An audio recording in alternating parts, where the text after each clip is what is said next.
사도신경하심으로 우리의 신앙을 하나님 앞에 고백합니다. 나는 전능하신 아버지 하나님, 천지의 창조주를 믿습니다.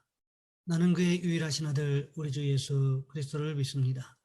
그는 성령으로 잉태되어 동정녀 마리아에게서 나시고 본디오 빌라도에게 고난을 받아 십자가에 못 박혀 죽으시고 장사된 지 사흘 만에 죽은 자 가운데서 다시 살아나셨으며 하늘에 오르시어 전능하신 아버지 하나님 우편에 앉아 계시다가 거기로부터 살아있는 자와 죽은 자를 심판하러 오십니다. 나는 성령을 믿으며 거룩한 공교회와 성도의 교제와 죄를 용서받는 것과 몸의 부활과 영생을 믿습니다. 아멘. 찬송가 397장입니다.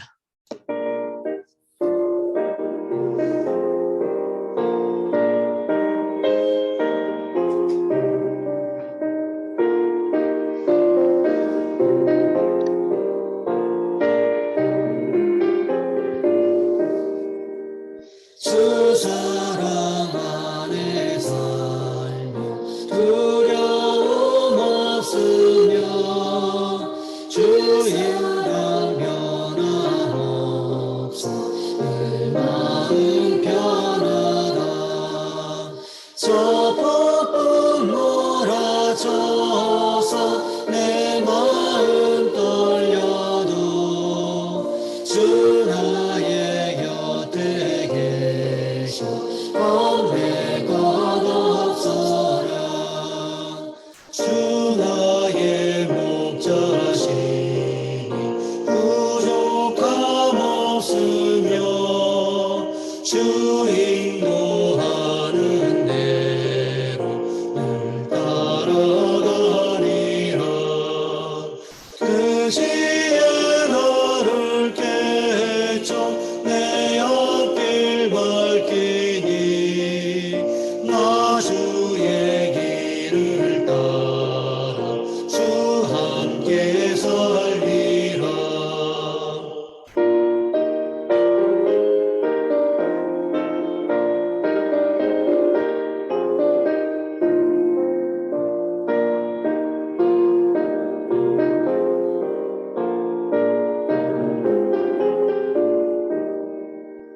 서 넓고 푸른 들판 내 앞에 열리고 그 검은 구름 거쳐 새 하늘 보인다. 끝없는 나의 소망 정환한 생명길 참 보배 되신 주님 늘 함께 하소서.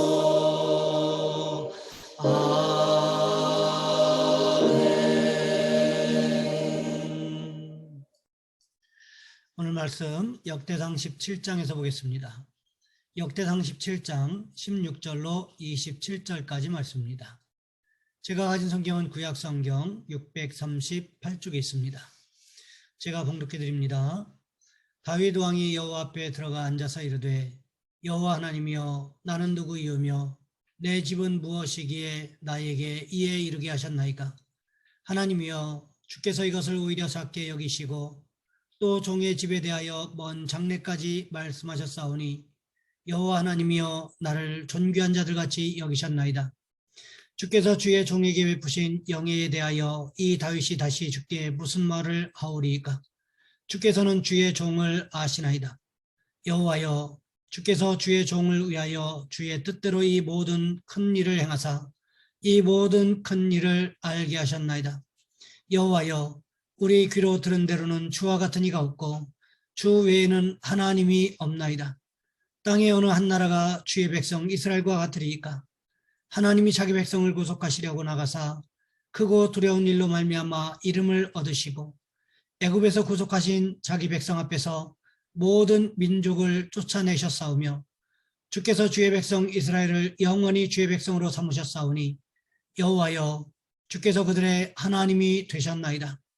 여호와여 이제 주의 종과 그의 집에 대하여 말씀하신 것을 영원히 견고하게 하시며 말씀하신 대로 행하사 견고하게 하시고 사람에게 영원히 주의 이름을 높여 이르기를 만군의 여호와는 이스라엘의 하나님 곧 이스라엘에게 하나님이시라 하게 하시며 주의 종 다윗의 왕조가 주 앞에서 견고히 서게 하옵소서. 나의 하나님이여 주께서 종을 위하여 왕조를 세우실 것을 이미 듣게 하셨으므로 주의 종이 주 앞에서 이 기도로 간구할 마음이 생겼나이다. 여호와여 오직 주는 하나님이시라. 주께서 이 좋은 것으로 주의 종에게 허락하시고 이제 주께서 종의 왕조에게 복을 주사 주 앞에 영원히 두시기를 기뻐하시나이다. 여호와여 주께서 복을 주셨사오니 이 복을 영원히 누리리이다 하니라. 아멘. 오늘 본문의 말씀을 가지고 다윗의 감사라는 제목으로 함께 말씀을 살펴보겠습니다. 한 여자 교수 어머니가 6.25 사변으로 혼자 된 후에 떡 장사를 해서 자식을 공부시켰습니다. 이분이 어머니 뒷바라지로 유학 갔다가 돌아와서 대학 교수가 되었는데 어머니 생신 때 어머니에게 묻습니다. 어머니는 소원이 뭐예요? 그때 어머니가 내가 교회 다니면 소원이 없겠다. 알았어요. 제가 어머니 다니는 교회에 나갈게요. 딸이 교회에 나오니 온 교인이 박수치면서 환영해 주었습니다. 그런데 교회에 다니다 보니 말도 많고 탈도 많은 곳이 교회였습니다. 한 번은 싸우는 모습을 보고는 교회에 2번 다시 안 온다 결심하고 어머니를 강제로 끌다시피 해서 집으로 갔습니다. 어머니는 무슨 영문인지 몰라 딸에게 물었습니다. 얘야, 오늘 교회에서 무슨 일이 있었니? 딸은 어머니에게 자초지종을 이야기하면서 2번 다시 교회에 안 가기로 작심했다고 말했습니다.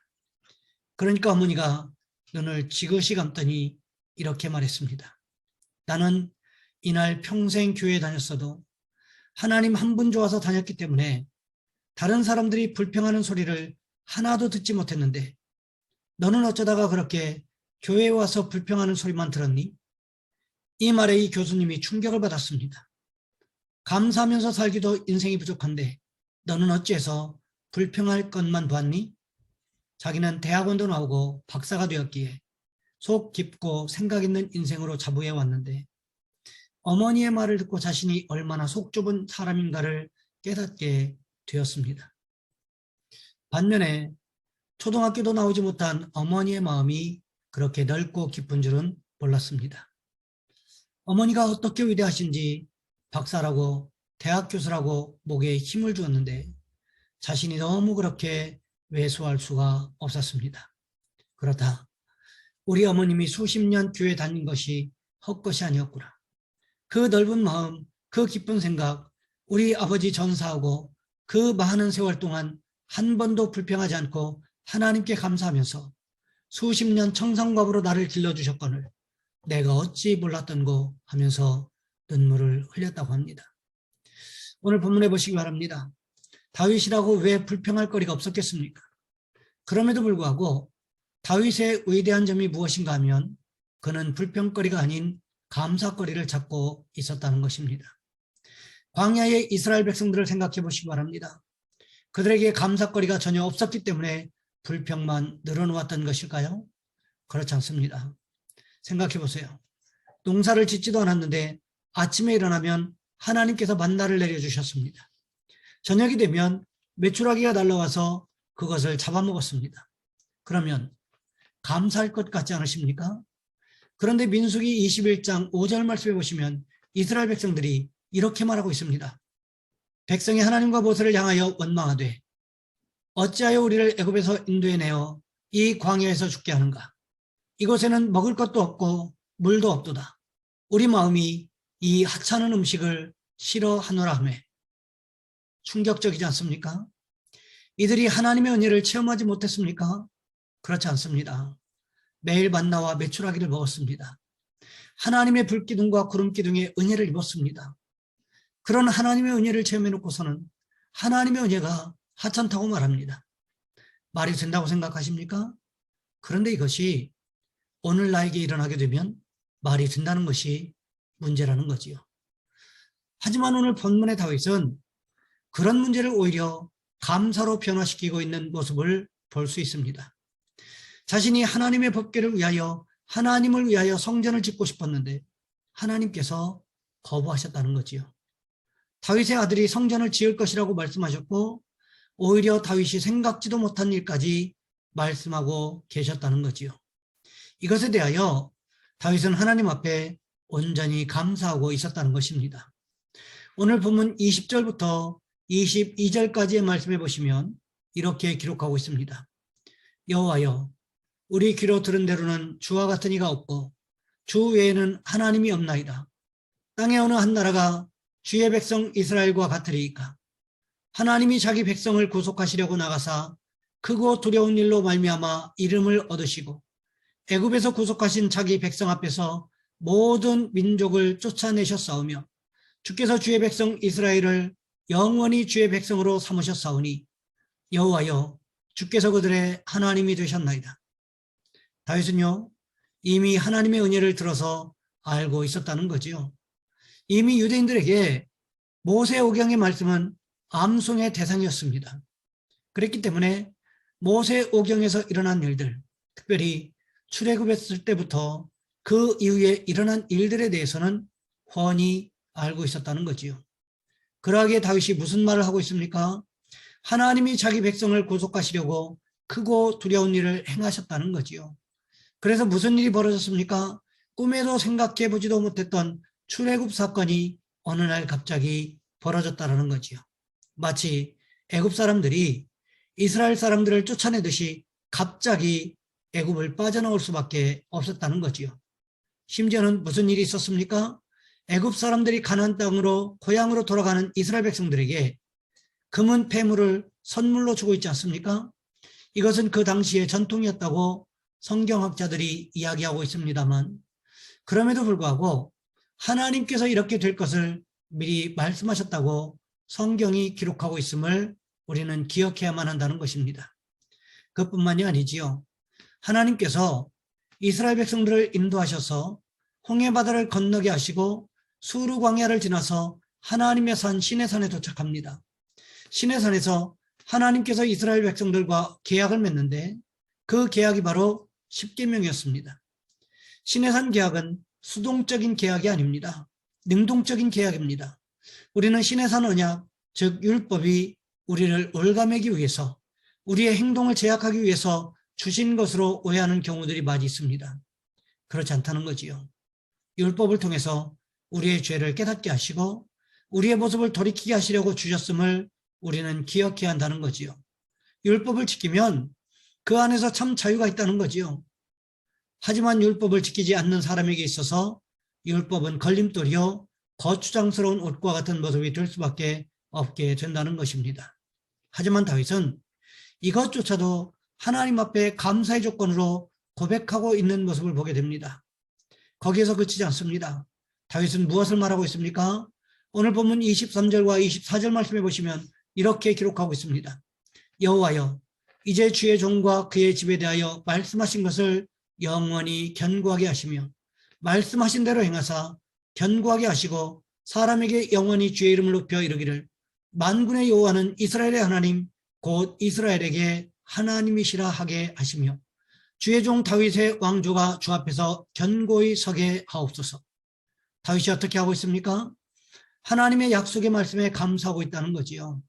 자신이 계획했던 것이 중요한 것이 아니라 하나님께서 나를 위하여 하시겠다고 말씀하시는 것이 훨씬 더 중요함을 말하고 있다는 것입니다. 그러기에 사무엘은 하나님께서 부르실 때 어떻게 대답했습니까? 사무엘상 3장 10절 말씀해 보시면 이렇게 대답합니다. 말씀하옵소서, 주의 종이 듣겠나이다. 다윗의 자세가 이러했다는 것입니다. 그러니 하나님께서 존귀하게 여기지 않을 수 있었겠습니까?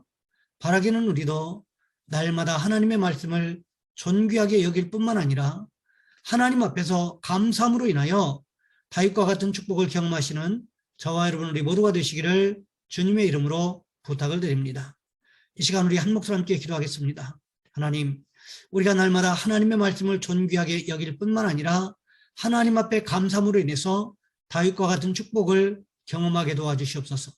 또한 기도하실 것은 가정과 직장과 사업장 삶의 터전을 위해서 평안의 축복을 허락해 주시라고 이 시간 우리 주여 한번 간절히 부르신 후에 한 목소리 함께 기도합니다. 주여, 사랑의 하나님, 우리를 도와주시기를 원합니다.